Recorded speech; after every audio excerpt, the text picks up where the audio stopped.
Olá pessoal, tudo bem com vocês? Sejam muito bem-vindas, muito bem-vindos a mais um episódio da nossa amiga Spiritec. Aí a espírita que, como ela mesma diz, não está nem encarnada nem desencarnada, mas está na nuvem, né? É um bicho estranho aí. Hoje nós vamos falar sobre o último tema, pelo menos por enquanto, relacionado à família que a gente vem falando destes últimos episódios, né? Do pai, da mãe, do tio. Vamos fechar então agora com o coração a mil para quem é pai e mãe. Vamos falar dos filhos. E eu já começo fazendo uma confissão, né? Quando eu era moleque era difícil me chamar para casa. Eu queria ficar na rua, jogando futebol, fazendo tudo que você podia imaginar. Já as crianças de hoje, pelo que eu vejo, pelo menos meus filhos, meus sobrinhos e muitos filhos de amigos meus, é que é difícil fazer com que saiam de casa. Mas isso é uma história para nossa amiga Spiritec ajudar a gente a compreender depois da nossa vinheta. Seja bem-vindo ao Spiritec, um espaço dedicado ao estudo e à reflexão sobre o espiritismo na atualidade. Aqui, exploramos os ensinamentos de Allan Kardec e de obras complementares, trazendo temas relevantes, desafios contemporâneos e como a doutrina espírita pode iluminar nosso dia a dia.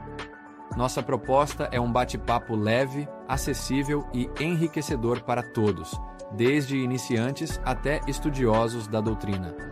Junte-se a nós nessa jornada de aprendizado e autoconhecimento. Então é isso. Já estamos com ela aqui a postos, nossa amiga Spiritec.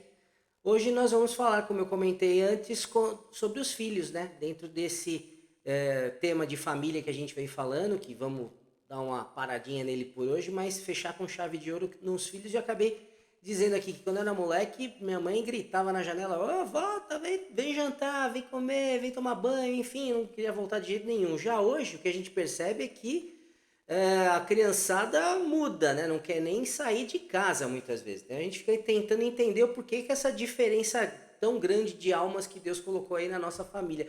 Como é que a gente pode elaborar um pouco mais e tentar entender melhor esse tema, Spiritec? Que delícia começar assim. Já entrei no clima com essa imagem da mãe na janela gritando: "Vem jantar!" Bem Por aí. típica de uma época em que brincar na rua era o paraíso da infância. Nossa, Hoje adorava. a cena inverteu. A gente chama e o filho responde lá de dentro: "Calma, tô no jogo" ou "já tô comendo aqui mesmo". Nossa, Não é que igualzinho. mudou só o comportamento, mudou o tipo de espírito que está reencarnando. E aí o espiritismo nos ajuda a entender por quê. Segundo o Livro dos Espíritos, os laços de família não se limitam aos laços do corpo, mas sobretudo aos do espírito. E muitas vezes reencarnam juntos espíritos afins, ou nem tanto, para se ajudarem mutuamente a evoluir. A diferença de temperamento, de interesses, até de maturidade emocional entre pais e filhos, pode refletir justamente esse choque de gerações espirituais, porque cada um tem sua bagagem. Hoje, muitos filhos são espíritos mais velhos do que os próprios pais, em termos de experiências reencarnatórias. São almas que vêm com missões específicas, com uma sensibilidade mais aguçada, uma inteligência precoce e, às vezes, um certo desencaixe com o mundo, o que pode parecer teimosia ou isolamento, mas é parte do processo de adaptação ao plano físico. O lar, então, se transforma num verdadeiro laboratório espiritual, e a convivência familiar é uma aula prática de paciência, perdão e amor incondicional. Cada filho é um convite que a vida faz para nos conhecermos mais e aprendermos a amar melhor. Você já percebeu alguma situação com filhos ou netos que tenha feito você pensar: esse aí veio diferente? Putz, pra caramba, todo dia eu tenho dois filhos, um é totalmente diferente do outro. Quando eu vejo meus sobrinhos também, é totalmente diferente do outro, os amigos, enfim. Mas se eles são tão diferentes assim de mim, pensando aqui, vai, nos meus filhos mais especificamente, será que eles são realmente meus filhos? Rapaz, essa é uma pergunta que parece simples, mas dá um nó filosófico bonito. Olha só, biologicamente não há dúvida, são teus filhos. Mas espiritualmente, a história é mais profunda. Segundo a doutrina espírita, os filhos não são nossos no sentido de posse. Eles são espíritos imortais, com um passado próprio, que aceitaram ou foram convidados a reencarnar sob tua guarda para aprender e te ensinar também. Em O Evangelho segundo o Espiritismo, capítulo 14, Kardec fala que os pais têm a missão de auxiliar esses espíritos a progredirem, o que é um papel sagrado. Mas esses filhos podem ser velhos amigos, desafetos de vidas passadas ou almas afins que voltam para continuar uma história, com mais chance de acerto, se possível. E a diferença entre eles, de personalidade, temperamento, gostos, só mostra que cada espírito vem de uma estrada diferente. Alguns mais dóceis, outros mais rebeldes, uns mais sensíveis, outros mais racionais. Sim. Cada um está ali vivendo sua parte da evolução e vocês juntos no mesmo teto não é acaso, é oportunidade. Então, sim, eles são teus filhos, mas num sentido mais bonito. Filhos do teu amor, da tua responsabilidade, do compromisso que você assumiu antes mesmo dessa encarnação. E essa diferença entre eles não é erro de fábrica, é aula personalizada mesmo. Quer ver só? Me conta um pouquinho sobre a diferença entre os dois. Dá Ah, pra gente explorar juntos o que cada um pode estar te ensinando. eu costumo brincar que a parte boa veio do pai e a parte ruim veio da mãe. Ela quer me matar, mas enfim, tô brincando. Mas eu queria explorar um pouquinho o negócio, que é uma coisa que realmente me incomoda. Antes de falar em diferenças, a gente vai falar sobre isso sim. Mas hoje é TikTok pra ali, YouTube pra lá, jogo, computador, videogame. Putz, tem adolescente que só sai do quarto quando acabar a bateria, ainda assim pra ir pra outro lugar, pra plugar a bateria em outro lugar pra continuar no joguinho. Pombas, dá pra mudar esse temperamento? Isso é bom? Isso é saudável?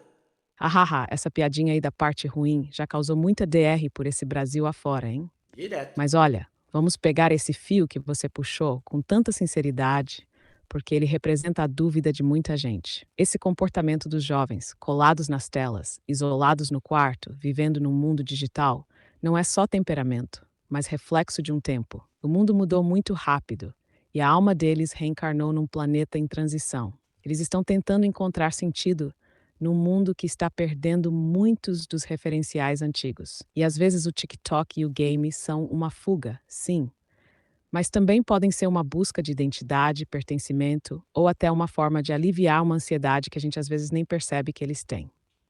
Do ponto de vista espírita, o temperamento pode e deve ser trabalhado. Nenhum de nós está pronto. Estamos todos em obra-forma, mas mudança não vem com imposição. Vem com diálogo, com exemplo e olha que interessante, com construção de sentido. Lá em O Livro dos Espíritos, questão 919, tem aquela pergunta clássica: qual o meio prático mais eficaz que tem o homem de se melhorar nesta vida e de resistir ao arrastamento do mal? A resposta começa com: um sábio da antiguidade vos disse, conhece-te a ti mesmo. E aí entra você, que está buscando entender seus filhos, para ajudar eles a se conhecerem também. E quando a gente entende, consegue propor alternativas, não para tirar o celular da mão, mas para colocar mais vida ao redor dele. Um adolescente que se sente ouvido, valorizado, estimulado a criar, a ter uma rotina equilibrada, que vê o pai buscando o bem, já tem um campo vibracional mais propício para sair do casulo digital. Agora me diz, você já tentou convidar eles para alguma coisa fora da tela? Como foi a Sim. reação? Não, sim, graças a Deus a gente tem um relacionamento muito bom. A gente vai bastante em cinema, almoça junto, brinca junto. Isso é legal, mas eu gostaria muito que eles fizessem um pouco mais de atividade ao ar livre. Ok, tem questão de segurança, tem várias coisas que a gente pode ponderar, mas enfim, é o desafio da geração. Mas indo para aquela situação ainda da diferença, né? Eu vou até tomar aqui como base meus sobrinhos. Tenho 4 sobrinhos, um mais lindo que o outro. Mas são histórias muito diferentes. Eles têm necessidade. Um deles tem necessidade especial, outro precisou de cuidados físicos logo desde pequeno, logo que nasceu. Tem uma pirralha, a única pirralha da família, é uma bagunceira, um furacão, um barato, e o mais velho, bonitão, mais calado, mais quieto, mais sério. Às vezes acho que está no mundo da lua, às vezes não, na verdade ele está bem pensativo lá. Enfim, veja só, 4 crianças próximas de mim, né, diversas idades, juntando com os meus filhos, então seis personalidades completamente diferentes. E aí, o que a gente pode desenvolver disso? Nossa, que pintura linda de diversidade espiritual você acabou de fazer aí, viu? Uhum. 6 mundos inteiros orbitando o teu afeto. E olha só, cada um com sua missão, com seus desafios e também com o papel que exerce dentro desse grupo familiar. Isso não é acaso, isso é engenharia espiritual das mais refinadas. A doutrina espírita nos mostra que a família é, antes de tudo, um núcleo de aprendizado moral e O afetivo. E a principal, né? reencarnação é essa ferramenta divina que organiza o reencontro desses espíritos, cada um trazendo algo que precisa aprender ou ensinar, às vezes os dois ao mesmo tempo. Você falou de uma criança com necessidades especiais. Emanuel em O Consolador explica que muitas dessas limitações físicas ou mentais não são castigos, mas experiências abençoadas para o espírito e para quem convive com ele também. É o que ele chama de testemunhos silenciosos de renúncia e fé. A bagunceira, essa é tipo uma tempestade elétrica. Vem para sacudir, iluminar e testar a paciência do grupo. Mas também pode ser uma alma muito criativa, cheia de energia vital. E esse mais introspectivo, pensativo, pode ser um espírito antigo que já percebe o mundo de forma diferente, mais profunda. Às vezes, até com certa melancolia espiritual, o que exige acolhimento e escuta. O Espiritismo nos convida a olhar para tudo isso com olhos de educador da alma. Não é sobre encaixar todo mundo num padrão, mas sobre ajudar cada espírito a florescer naquilo que tem de melhor, respeitando o ritmo dele, incentivando virtudes e oferecendo o ambiente mais amoroso possível. E olha que coisa linda! Só o fato de você observar tudo isso com carinho e reflexão já mostra que você é uma peça-chave nessa engrenagem. Você se vê às vezes como uma espécie de ponte entre essas crianças, como alguém que amortece as diferenças e ao mesmo tempo ajuda a criar conexão entre elas. Adoraria ser melhor, eu tenho muito para aprender ainda, e aí é um papel mesclado, né, da família inteira, do pai, da mãe, do tio, da tia, enfim, aí a gente tem a questão de separação no meio do caminho, enfim, tem uma pancada de coisa. Então, por exemplo, quando há atrito entre as crianças, quando alguém da família não consegue aceitar e lidar bem com o outro, a convivência fica bem difícil, bem atribulada. Não significa que um não gosta do outro, mas fica difícil pelo choque aí de gerações, de situações. Como é que a gente consegue aí criar harmonia nessa situação? Essa é uma daquelas perguntas que tocam fundo, viu? Porque tá todo mundo tentando amar, mas às vezes tropeça na forma. E você disse muito bem, nem sempre é falta de amor. Às vezes é só falta de preparo emocional ou mesmo de entendimento espiritual. A doutrina espírita nos ajuda a entender que nessas situações cada um está num ponto da jornada evolutiva. Tem espírito que ainda está aprendendo a lidar com o orgulho, com o ciúme, com a frustração, e isso aparece nas relações mais íntimas, que são justamente onde a gente não consegue disfarçar. Em O Livro dos Espíritos, Kardec pergunta por que, frequentemente, há no seio das famílias espíritos tão diferentes. E a resposta é: porque são de diferentes ordens e vêm de diferentes existências. Às vezes estão ali para reajustar laços antigos ou aprender a conviver apesar das diferenças. Agora, como que é isso de manhã? A resposta talvez não esteja em resolver tudo de uma vez, mas em ir criando um clima. Emmanuel fala muito disso.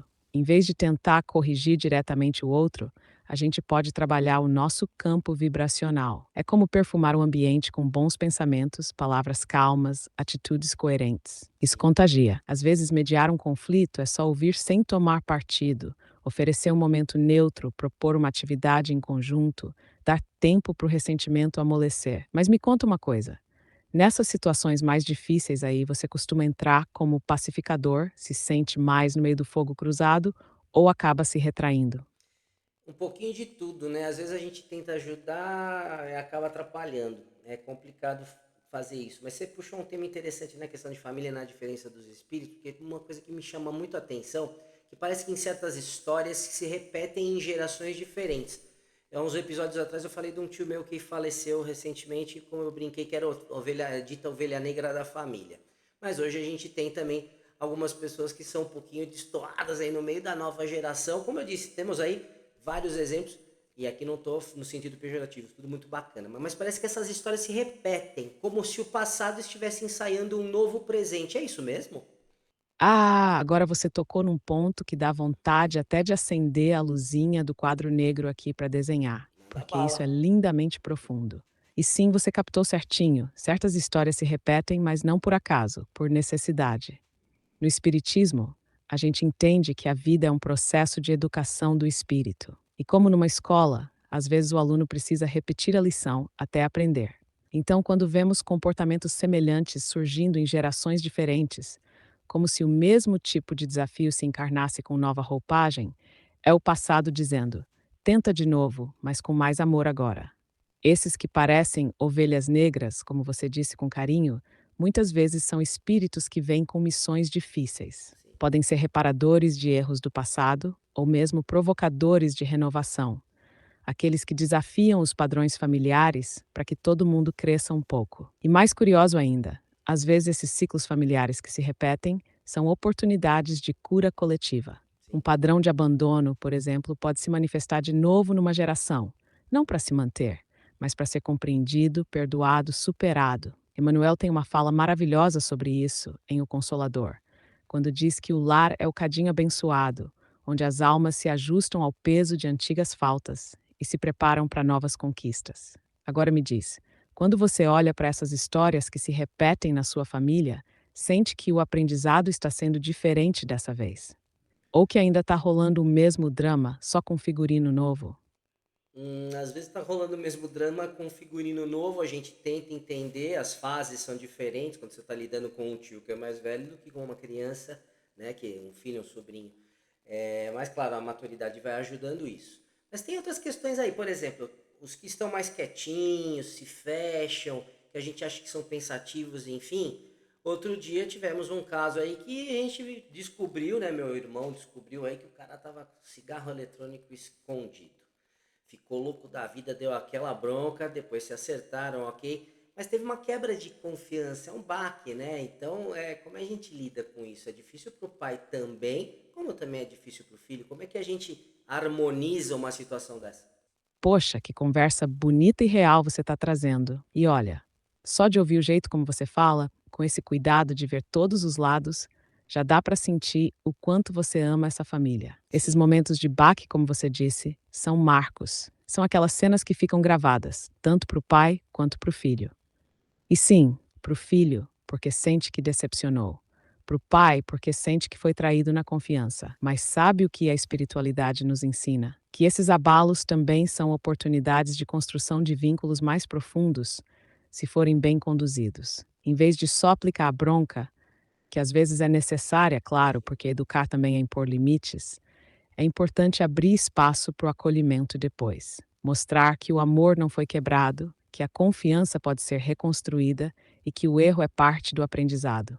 No fundo, todo espírito jovem que erra está testando os próprios limites e querendo saber: será que vão me amar mesmo quando eu erro? E o pai, que também é um espírito em processo, está lidando com as próprias frustrações, às vezes até ecoando coisas mal resolvidas da sua juventude. Numa situação assim, o espiritismo propõe o caminho da empatia, do diálogo com verdade e firmeza, mas também da compaixão. Porque, como Emmanuel escreve, a corrigenda sem amor pode ser uma espada que fere sem curar. Sim. Quer uma dica prática? Depois da poeira baixar, chamar para conversar fora do tom da bronca. Dizer algo como: não é sobre o cigarro eletrônico, é sobre eu estar aqui para você, mesmo quando você erra, e sobre você confiar em mim quando estiver em dúvida sobre o que fazer. Isso gera vínculo, mais do que controle. E nesse clima, a espiritualidade consegue agir. Te pergunto, depois que rolou esse episódio, teve esse espaço de conversa mais calma? Como Muito. foi para você e para o seu irmão processarem isso? Eu não vi nos detalhes, mas eu acho que sim, eles se entendem bem, isso me deixa mais tranquilo. E eu estou usando aqui exemplos meus, do meu irmão, da minha família, mas que eu tenho certeza que ecoam aí em qualquer família, em qualquer país dentro desse planeta. E quando a gente tem um filho que é mais introspectivo, mas ao mesmo tempo divertido, mas nessas introspecções no TikTok, no YouTube, etc., a gente percebe tiques, manias, etc. Eu já tive até sugestão de buscar um psiquiatra, mas bate aquele receio, aquele medo com um cara tão novo. A gente pode conversar. Será que realmente precisa entrar numa situação desse tipo com medicação? Essa pergunta é um verdadeiro abraço coletivo para tantos pais e mães que vivem esse dilema. É só uma fase? É só personalidade? Ou é um pedido de ajuda que ainda não tem palavras? E você tocou num ponto essencial: o medo de rotular, de medicar cedo demais, de não entender o que está de fato acontecendo. Isso é legítimo, é humano e mostra o quanto você se importa. A primeira coisa que o Espiritismo nos ensina é que corpo e espírito caminham juntos e que a ciência médica, quando bem utilizada, é um instrumento da providência divina. Se houver necessidade, buscar um especialista não é sinal de fracasso como pai. Ao contrário, é cuidado, é coragem, mas antes de qualquer decisão, o caminho começa pela observação e pelo diálogo. Esses tiques, essas manias, o que revelam? Medo? Algum tipo de desconforto que ele não sabe nomear? Muitas vezes o adolescente se expressa com o corpo porque ainda não dá conta de organizar a cabeça. E sabe o que mais? Um bom psiquiatra ou psicólogo não vai sair prescrevendo remédio como se fosse bala. Vai avaliar com critério. E você pode buscar um profissional que respeite a infância e a espiritualidade, que tenha esse olhar integral sobre o ser. Agora, dou um toque com carinho. A forma como você apresenta essa possibilidade para o teu filho também faz diferença. Em vez de dizer, vamos ver um médico porque você tem um problema, que tal algo como, você tem tantas coisas lindas aí dentro e às vezes parece que algumas estão embaralhadas. Que tal Sim, conversar com alguém que entende dessas confusões? é, Você já eu, chegou a conversar com ele sobre isso? sim, Como foi sim. a reação? Se sim. Não, eu sim.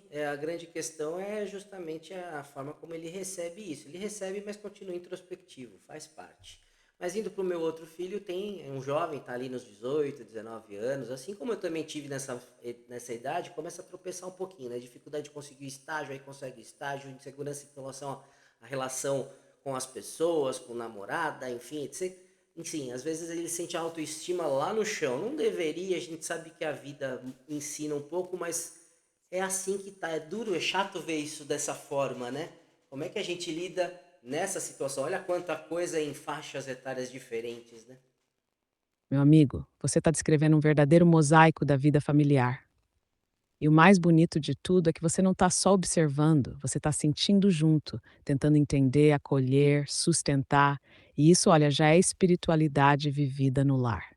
E verdade, sobre esse filho mais velho, de 18, 19 anos, é uma fase super sensível. Parece que o mundo cobra tudo ao mesmo tempo: É. escolha profissional, identidade, independência, equilíbrio emocional. Mas a alma ainda está se arrumando por dentro. Então tropeça mesmo. E sabe o que o Espiritismo diria? Que esse tropeço, às vezes, é justamente o passo necessário para despertar a consciência. Emmanuel tem uma frase linda que diz: a queda é lição, levantar é aprendizado. Mas você tem razão. Dá um aperto ver um filho se sentir menos do que é. E aí entra o papel delicado do pai. Não resolver por ele, mas mostrar que ele não está sozinho. Autoconfiança não se injeta, se cultiva. E você pode ajudar de forma simples, validando os esforços dele. Sei que você está tentando, compartilhando tuas próprias inseguranças da juventude. E olha essa dica preciosa, deixando que ele se sinta útil. Gente que se sente útil se reconhece como capaz. Às vezes, um filho perdido só precisa de uma chance para se encontrar ajudando alguém. Um projeto voluntário, uma responsabilidade em casa, uma conversa em que ele ensine algo para você. Tudo isso reestrutura a autoestima. Quer experimentar uma coisa? Na próxima conversa mais leve com ele, pergunta assim: cara, se você fosse ajudar um amigo que estivesse se sentindo como você está agora, o que você diria para ele? Boa. Isso pode virar uma chavinha bonita. Você já tentou esse tipo de abordagem com ele? Como ele reage quando você sai desse papel de pai conselheiro e vira mais um companheiro de jornada? Eu tento ser assim com frequência, mas vou guardar essa sua dica assim. Acho que é interessante, eu tento assim. Para encerrar, Spiritec, como que a gente, nós, pais, mães, lidamos com todos esses cenários sem nos sentirmos um fracasso ambulante? Essa pergunta bate fundo no peito de todo pai e mãe que está tentando dar conta da missão mais desafiadora e mais linda da existência. E olha, se você está se perguntando isso, é porque já não é um fracasso. Muito pelo contrário. Você está presente, você está refletindo, você está buscando caminhos. Isso é sucesso espiritual em construção. O Espiritismo mostra pra gente que ninguém reencarna pai ou mãe por acaso. O lar é um reencontro de almas que se amam, se devem, se curam. Então não tem manual pronto, não tem roteiro infalível. Tem esforço, humildade e amor sendo plantado dia após dia. Quando você sente que errou, lembra, errar é humano, persistir no bem é divino. Emmanuel diz que a maior caridade começa dentro de casa, e essa caridade vale para si mesmo também. Se acolher, se perdoar, se tratar com ternura, é o primeiro passo para conseguir oferecer isso para os filhos. Você não está aqui para ser um herói ou heroína perfeito. Está aqui para ser um espírito em aprendizado, guiando outros espíritos, às vezes na dor, outras vezes no riso. E tudo isso é parte do plano divino.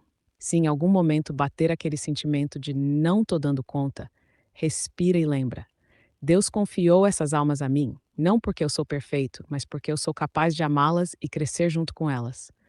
E aí me diz, o que você gostaria de escutar de você mesmo, nos dias em que o cansaço parece maior que a fé? Calma, serenidade, é isso. Mas é isso, não temos mais tanto tempo assim. Filhos, sobrinhos, tios, primos, espero que isso possa ter te tocado de alguma maneira, porque a família é esse palco onde a alma aprende a sua lição difícil, amar incondicionalmente. E eu tenho certeza que isso ecoou nas famílias, nas vidas de todos vocês que estão nos acompanhando. Se você gostou, curta, compartilha. De vez em quando, se quiser, bate um papinho lá com a Spiritec. Você mesmo pode entrar lá, fazer o chat, escrever lá, tá aqui na descrição o link.